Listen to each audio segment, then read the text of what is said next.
പറയാ ഒരു ഭാഗ്യം പോലെ ചേച്ചിക്ക് അല്ലേ? ഭാഗ്യത്തിന്റെ അല്ല, ശരിക്കും പറഞ്ഞാൽ ലളിതാമ്മ എന്ന് പറഞ്ഞാൽ എനിക്ക് വേറൊരു അമ്മ തന്നെയാണ്. അപ്പോ എന്നെ വഴക്കു പറയും, വയസ്സായതിൻ്റെയും ഒരുപാട് ഇത് കഴിക്കുന്നുണ്ട്, മരുന്ന് കഴിക്കുന്നുണ്ട്, അതിൻ്റെയൊക്കെ ഒരുപാട് പ്രശ്നങ്ങളും ഫ്രസ്ട്രേഷനും ഇറിറ്റേറ്റഡ് ആവുകയൊക്കെ ചെയ്യായിരുന്നു. അപ്പോൾ ദേഷ്യം വരും, പെട്ടെന്ന് ദേഷ്യം വരും. അവസാന കാലഘട്ടം പറയണേ, ദേഷ്യം വരികയൊക്കെ ചെയ്യും. അപ്പോൾ ഞാൻ എന്നെ ദേഷ്യപ്പെട്ടാലും ഞാൻ ഇങ്ങനെ ഇരിക്കും. പിണങ്ങിയൊക്കെ ഇരിക്കുവാണെങ്കിലുണ്ടല്ലോ, നമ്മുടെ അമ്മമാര് പറയുന്ന പോലെയാ, ഊണ് കഴിക്കാതെയൊക്കെ പിണങ്ങിയിരിക്കും. ഞാൻ പിണക്കം വന്നു കഴിഞ്ഞാൽ ഞാൻ ഭക്ഷണം കഴിക്കാതിരിക്കുമ്പോഴത്തേക്കും പറയും, പെണ്ണേ എന്നെ കൊണ്ട് പറയിപ്പിക്കരുത്, ഇങ്ങോട്ട് എന്നൊക്കെ പറഞ്ഞ അത്ര ഒരു ഫ്രീഡം ഉള്ള ഒരാളാണ്. പിന്നെ ഞാൻ കുറച്ചാൾ കൊച്ചിയിൽ താമസിച്ചിരുന്നു, ഒരു 10 വർഷത്തോളം. അത് ലളിതാമ്മയാണ് എന്നെ കൊണ്ടുവന്നത്. ലളിതാമ്മയുടെ അമ്മ താമസിക്കുന്ന ഫ്ലാറ്റിന്റെ താഴത്തെ ഫ്ലാറ്റില് അവിടെ റൂമുണ്ട്, നീ വന്ന് താമസിക്കെന്ന് പറഞ്ഞ് ഞങ്ങൾ കൊച്ചി ഷിഫ്റ്റ് ആവുന്ന നേരത്ത് അവിടെ തന്നെ എനിക്ക് ഫ്ലാറ്റ് എടുത്ത് തരുന്നതും ഒക്കെ അമ്മയായിരുന്നു. അപ്പോൾ എന്തെങ്കിലും ഒരു ആവശ്യം വന്നാലും സിദ്ധു എപ്പോഴും കാണില്ല. സിദ്ധു എന്തെങ്കിലുമൊക്കെ ഷൂട്ടിന്റെ തിരക്കൊക്കെ ആണെങ്കിൽ ഞാനായിരുന്നു അമ്മയെ കൊണ്ടുവരുന്നത്. പർച്ചേസ് ചെയ്യാൻ ഷോപ്പിങ്ങിന് പോകുന്നത് ഞങ്ങൾ ഒരുമിച്ചായിരുന്നു. ഹോസ്പിറ്റലിൽ കൊണ്ടുവരുന്നത് ഞാനായിരുന്നു. അങ്ങനെ ഭയങ്കര അറ്റാച്ച്മെന്റ് ആയി. അമ്മയ്ക്ക് വിഷമം വന്നാൽ അമ്മ എന്തെങ്കിലുമൊക്കെ ടെൻഷനോ വിഷമോ വന്നു കഴിഞ്ഞാൽ അമ്മയ്ക്ക് ഒറ്റ പ്രശ്നമേ ഉള്ളൂ, അമ്മയുടെ ആകെയുള്ള നെഗറ്റിവിറ്റി അതാണ്. അപ്പം തന്നെ പോയിട്ട് കുറെ സാരി മേടിച്ച് ഷോപ്പ് ചെയ്ത് കാശ് കളയും. അതാണ് അമ്മയുടെ ഏറ്റവും വലിയ പ്രശ്നം. അപ്പൊ ലാസ്റ്റ് ഒക്കെ ആയപ്പോഴത്തേക്കും കുറച്ച് ബുദ്ധിമുട്ടും കാര്യങ്ങളൊക്കെ വന്നപ്പോഴേക്കും അമ്മയ്ക്കും ഈ പറഞ്ഞ പോലെ തട്ടിമുട്ടിയിൽ നിന്ന് വിട്ടു നിൽക്കാനായിട്ടൊരു വിഷമമായി. കാരണം ഓർമ്മയ്ക്ക് കുറച്ച് ഈ ഡയലോഗൊക്കെ കാണാതെ പറയുന്നതാണല്ലോ, അതൊക്കെ വന്നപ്പോഴത്തേക്കും കുറച്ച് അമ്മ ഒന്ന് റെസ്റ്റ് എടുക്കട്ടെ എന്ന് വിചാരിച്ചിട്ട് തന്നെ തട്ടിമുട്ടിയിൽ നിന്ന് മാറ്റിയപ്പോഴത്തേക്കും പാവം എന്നെ വിളിച്ച് ചോദിക്കുമായിരുന്നു, എന്താടി എന്നെ വിളിക്കാത്തെ, ഭയങ്കര വിഷമം, എന്താടി നീ പറ, എന്താടി എന്നെ വിളിക്കാത്തെ എന്നൊക്കെ പറയായിരുന്നു. എന്നിട്ട് ലാസ്റ്റ് സമയത്ത് അമ്മ തമിഴ്നാട്ടിലൊരു തമിഴ് സിനിമ ചെയ്തുകൊണ്ടിരിക്കുകയായിരുന്നു. ആ സമയത്ത് തന്നെ എന്താണെന്നറിയില്ല, ആ സമയത്ത് തട്ടിമുട്ടിന്ന് ചെയ്യാത്തോണ്ട് വിശേഷമൊക്കെ വിളിച്ചു ചോദിക്കുമായിരുന്നു.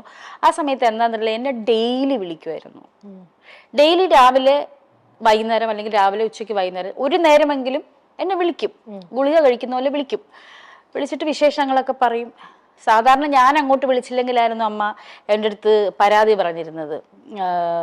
നിനക്കല്ലെങ്കിലും വേണ്ടല്ലോ, വയസ്സായ നമ്മളെയൊന്നും വേണ്ടല്ലോ, തള്ളമാരെയൊന്നും വേണ്ടല്ലോ എന്നൊക്കെ പറയുമായിരുന്നു. അപ്പൊ സിദ്ധുവിനെയും ശ്രീകുട്ടിയെയും എങ്ങനെ സ്നേഹിച്ചു അതുപോലെ തന്നെ അമ്മ എന്നെ സ്നേഹിച്ചു എന്ന് വിശ്വസിക്കുന്ന ഒരാളാണ് ഞാൻ. എവിടെ പോയാലും കൂടെ കൊണ്ടുപോയിരുന്നു. അപ്പൊ ആ സമയത്ത് ഞാൻ അന്ന് ഫാമിൽ കുറച്ച് തിരക്കൊക്കെ ആയിരുന്നു. ഞാൻ ഫോൺ എടുക്കുകയോ സംസാരിക്കുകയൊക്കെ ചെയ്യും, ചില സമയത്ത് ഫോൺ എടുത്തില്ല തിരിച്ചു വിളിക്കുകയൊക്കെ ചെയ്യും. പക്ഷെ ആ സമയം ആയതുകൊണ്ട് ഞാൻ എപ്പോഴും ഫോൺ എടുക്കുമായിരുന്നു. എടുത്ത് സംസാരിച്ച് പറഞ്ഞത് തന്നെ ചിലപ്പോൾ പിന്നെയും പറയും. അപ്പൊ കൂടെയുള്ള സ്ത്രീ പറയായിരുന്നു, എന്തിനാ ആ കുട്ടി എപ്പോഴും ഇങ്ങനെ വിളിക്കണേ, അതെന്തെങ്കിലും തിരക്കിലാവില്ലേ എന്ന് പറഞ്ഞപ്പോൾ ഒരു ദിവസം ചീത്ത പറഞ്ഞു എന്ന് പറഞ്ഞു. അതിന് നിങ്ങൾക്കെന്താ, ഞാനല്ലേ അവളെ വിളിക്കണേ, എൻ്റെ ഫോണിലല്ലേ ഞാൻ വിളിക്കണേ, അവളെ അല്ലേ വിളിക്കണേ, നിങ്ങൾ ആരെയല്ലല്ലോ, നിങ്ങൾക്ക് എന്താ പ്രശ്നം എന്ന് ചോദിച്ചു വഴക്ക് പറഞ്ഞു. അത് ഇവർ തന്നെയാ പറഞ്ഞേ, അങ്ങനെ എന്നെ അടുത്ത് പറഞ്ഞിരുന്നു എന്ന്. അപ്പോൾ 3-4 ദിവസം കഴിഞ്ഞപ്പോൾ എനിക്ക് കോള് വരുന്നില്ല. 2-3 ദിവസമായിട്ട് കോള് വരുന്നില്ല. അപ്പം ഞാനും ഈ തിരക്കിൻ്റെ ഇടയിൽ തിരിച്ചു വിളിക്കാനും, ഫാമിൻ്റെ ഭയങ്കരമായ ഒരു പ്രശ്നത്തിലായിരുന്നു ഞാൻ, തിരിച്ചു വിളിക്കാൻ പറ്റുന്നില്ല. അങ്ങനെ ഒരാഴ്ച കഴിഞ്ഞപ്പോഴത്തേക്കും ഞാൻ അമ്മയെ വിളിച്ചു. അപ്പോഴേക്കും അമ്മ വരും എന്ന് പറഞ്ഞിരുന്നു, ഞാൻ കൊച്ചിയിലേക്ക് വരികയാണെന്ന് പറഞ്ഞിരുന്നു. ഞാൻ വിളിച്ചപ്പോൾ അമ്മയുടെ ഫോൺ കിട്ടുന്നില്ല. അത് കഴിഞ്ഞ് ഞാൻ ആരോ ഇങ്ങനെ ഞാൻ വിളിച്ചു, ശ്രീകുട്ടിയോ സിദ്ധു ആരെയും വിളിച്ചപ്പോഴാണ് പറഞ്ഞത് അമ്മ ഹോസ്പിറ്റലൈസ്ഡ് ആണ്. ചേച്ചിക്ക് അന്നേരം ഭയങ്കര ഒരു പെയിൻ ആയിരുന്നിരിക്കും അല്ലേ? എനിക്ക് ഭയങ്കര പെയിൻ എന്നതിലുപരി ഞാൻ 2 ദിവസം കഴിഞ്ഞപ്പോ എന്തുകൊണ്ട് വിളിച്ചില്ല എന്നൊരു ഇതായി. കാരണം അപ്പോഴേക്കും ആരെയും കേറ്റാത്ത അവസ്ഥയിലായി അമ്മ. ഹോസ്പിറ്റലിൽ കുറച്ച് സീരിയസ് ആയിട്ടായി, ആരും കേറ്റില്ല, അങ്ങനെ ഒരു അവസ്ഥ. ഞാൻ വിളിച്ചു ചോദിച്ചു, ശ്രീകുട്ടിയെ വിളിച്ചു ചോദിച്ചു, പറഞ്ഞില്ല ചേച്ചി ആരും കേറ്റുന്നില്ല, ഞങ്ങളെപ്പോലും കേറ്റുന്നില്ല. അപ്പൊ എനിക്കൊന്ന് കാണാൻ പോലും എനിക്ക് അമ്മയെ പറ്റിയില്ല. അതെനിക്ക് ഭയങ്കര വിഷമായി. അത് കഴിഞ്ഞ് ഹോസ്പിറ്റലിൽ നിന്ന് വീട്ടിൽ വന്ന് കുറച്ച് നാൾ കിടന്നല്ലോ, അന്ന് ഞാൻ പോയി കണ്ടു. പക്ഷെ ആ കണ്ടത് നമ്മുടെ അമ്മയല്ലായിരുന്നു. ശരിക്കും നമുക്ക് ആ ഒരു എനിക്കും തന്നെ വിഷമം വരുന്നു, അത് റിലേറ്റ് ചെയ്യാൻ പറ്റുന്നുണ്ട് കറക്റ്റായിട്ട്. ഞാൻ ആദ്യം വിളിക്കുമ്പോൾ സിദ്ധു പറഞ്ഞു, ചേച്ചി അത് വേണോ, കാരണം അമ്മയുടെ ഒരു നല്ല മുഖം നമ്മുടെ മനസ്സിലുണ്ട്. അപ്പൊ ചേച്ചി അത് വേണോ? അപ്പൊ ഞാൻ പറഞ്ഞു, ഇല്ല സിദ്ധു എനിക്കൊന്ന് കാണണം എന്ന് പറഞ്ഞു. സിദ്ധു ഫോൺ വെച്ചു. കാണണം, വേണ്ട ചേച്ചി കാണണ്ടെന്ന് പറഞ്ഞു. ശരി സിദ്ധു എന്നാ വേണ്ട, കാരണം നമ്മൾ അവന്റെ സിറ്റുവേഷൻ മനസ്സിലാക്കണം. അവൻ എന്തിലൂടെ കടന്നു പോകുന്നു, സിദ്ധു എന്തിലൂടെ കടന്നു പോകുന്നു എന്നുള്ള മനസ്സിലാക്കണം. പലരും വന്ന് സിദ്ധുവിനെ ഒരുപാട് പറഞ്ഞു, ആരും കാണിക്കുന്നില്ല അങ്ങനെ എങ്ങനെയെന്നൊക്കെ. പക്ഷെ ഒരു മക്കൾ എന്നുള്ള രീതിയിൽ നമ്മൾ ചിന്തിക്കുമ്പോൾ നമ്മുടെ അമ്മ എങ്ങനെ ആണെങ്കിൽ അങ്ങനെ ആയിരിക്കും നമ്മൾ പെരുമാറുക. മാത്രമല്ല വയ്യാതെ നടക്കുന്ന ഒരു സ്ത്രീയല്ലേ. അത് കഴിഞ്ഞ് ഉച്ച കഴിഞ്ഞപ്പോൾ സിദ്ധു എന്നെ തിരിച്ചു വിളിച്ചിട്ട് പറഞ്ഞു, ചേച്ചി ഐ എം സോറി, ഞാൻ ചേച്ചി അമ്മയും തമ്മിലുള്ള റിലേഷൻ മറന്നുപോയി, ഐ എം സോറി, ചേച്ചി വാ, നിങ്ങൾ തമ്മിലുള്ള റിലേഷൻ ഞാൻ മറന്നുപോയി, ചേച്ചി വാ കാണാം. ഞാൻ പോയിട്ട്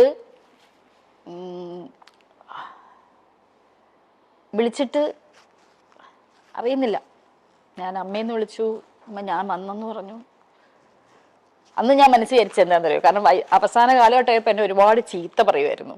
പെട്ടെന്ന് ദേഷ്യം വന്നിട്ട് വേറെ ആരെയും വിളിക്കില്ല, അടുപ്പുള്ളവരെ മാത്രമേ ചീത്ത പറയുള്ളൂ. നമ്മളും അങ്ങനെയാണല്ലോ. തീർച്ചയായിട്ടും. അപ്പൊ എൻ്റെ അടുത്ത് ഞാൻ മനസ്സിലിങ്ങനെ വിളിച്ചിട്ട് ഞാൻ മനസ്സിൽ പ്രാർത്ഥിച്ചതാണ്, ദൈവമേ 2 ചീത്ത പറയാനെങ്കിലും അമ്മ ഒന്ന് വാ തുറന്നിരുന്നെങ്കിൽ എന്ന് വിചാരിച്ചു. നമ്മൾ ഓരോ തിരക്കിൽ പെടുമ്പോൾ നമ്മൾ ഒരിക്കലും വിചാരിക്കില്ലല്ലേ, ഇങ്ങനെ ഒരു സൈഡിൽ നിന്ന് ഒരാൾ എന്നെ ഡെയിലി വിളിച്ചോണ്ടിരുന്ന ഒരാള് നമ്മളെ 2 ദിവസം നമ്മുടെ ജീവിതം ഫുൾ പിന്നെ നമ്മൾ കുറ്റബോധത്തില് എനിക്ക് വിളിക്കാമായിരുന്നു, ഞാൻ വിളിക്കേണ്ടിയിരുന്നു, അങ്ങനെ തോന്നും. കാരണം ആ സമയത്ത് അമ്മ ആക്ച്വലി കുറച്ച് ആരോഗ്യത്തിലാണ് സംസാരിച്ചത്, കുഴപ്പമൊന്നുമില്ല, ഒരിക്കലും വിചാരിക്കുന്നില്ല. പക്ഷെ അന്ന് കോവിഡ് സമയമായതുകൊണ്ട് അവിടുന്ന് ഇങ്ങോട്ട് വരാൻ പറ്റത്തില്ല. അപ്പൊ കുറെ ദിവസം അമ്മ വെറുതെ ഇരുന്നു, 3-4 ദിവസം വെറുതെ ഇരുന്നപ്പോ അവര് വിട്ടില്ല ഇങ്ങോട്ട്. എന്തോ നമ്മൾ സ്റ്റേറ്റ് മാറി പോകുന്നതിന് തന്നെ നമുക്ക് എന്തോ അനുവാദം ഒക്കെ എടുക്കേണ്ടിയിരുന്നു ആ സമയത്ത്. അതുകൊണ്ട് അവിടെ അങ്ങ് പെട്ടുപോയി. എന്നിട്ട് എന്നെ വിളിച്ചു പറഞ്ഞു, എടി എനിക്ക് വരാൻ പറ്റുന്നില്ലടി, ഇവര് വിടാന്നൊക്കെ പറയുന്നുണ്ട്, പക്ഷെ പറ്റുന്നില്ലടി, എനിക്ക് അങ്ങ് വന്നാ മതി എന്നൊക്കെ പറഞ്ഞു എന്നെ വിളിച്ചിട്ട്. അപ്പൊ ഡെയിലി വിളിക്കുമായിരുന്നു തന്നെ, അത് ആരും വിശ്വസിക്കില്ല. ആ സമയത്ത് അമ്മയുടെ കോൾ ലിസ്റ്റ് എടുത്ത് നോക്കിയാൽ കാണാൻ എന്നെ ഡെയിലി വിളിക്കും. നമുക്കറിയാം, കാരണം ചേച്ചിയും ലളിതാമ്മയും തമ്മിൽ നിങ്ങളുടെ ആ തട്ടിമുട്ടിയിൽ നിങ്ങളുടെ ആ ഒരു ബോണ്ടിങ് നമുക്ക് എല്ലാവർക്കും മനസ്സിലാക്കാവുന്നതേ ഉള്ളൂ. ശരിക്കും എത്രത്തോളം സ്വന്തം മോളെ പോലെ ആ ഒരു ഫ്രീഡം ഇപ്പൊ ചേച്ചി പറയുമ്പോൾ തന്നെ അത് ശരിക്കും അത് ഫീൽ ചെയ്യണു. നമുക്കിനിയിപ്പോ ഒന്നും ചെയ്യാൻ പറ്റില്ല. നമ്മൾക്കിപ്പം എന്താ പറയാ, അമ്മ സ്വന്തം അമ്മമാര് ചെയ്യുന്ന പോലെ തന്നെ മക്കളെ കൊണ്ട് ഓരോന്ന് ചെയ്യിക്കുന്ന പോലെ തന്നെ KSF-ല് ചിട്ടി ചേർപ്പിച്ചത് ലളിതാമ്മയാണ്, ഹെൽത്ത് ഇൻഷുറൻസ് എടുപ്പിച്ചത് ലളിതാമ്മയാണ്. എനിക്കൊന്നും ഉണ്ടായിരുന്നില്ല. പിന്നെ ഈ കലാകാരന്മാർക്കുള്ള ക്ഷേമനിധി, അങ്ങനെ കുറെ സാധനങ്ങൾ പറഞ്ഞു, നീ ഇതെല്ലാം ഇപ്പൊ എടുത്ത് വെക്കണം, നിനക്കിപ്പോൾ ആവശ്യം കാണില്ല, പക്ഷെ നീ ഇതെല്ലാം എടുത്ത് വെക്കണം, നിനക്ക് ഭാവിയിൽ ആവശ്യം വരും എന്ന് പറഞ്ഞിട്ട് എന്നെ കൊണ്ട് നിർബന്ധിച്ചെടുപ്പിച്ചത് അമ്മയാണ്.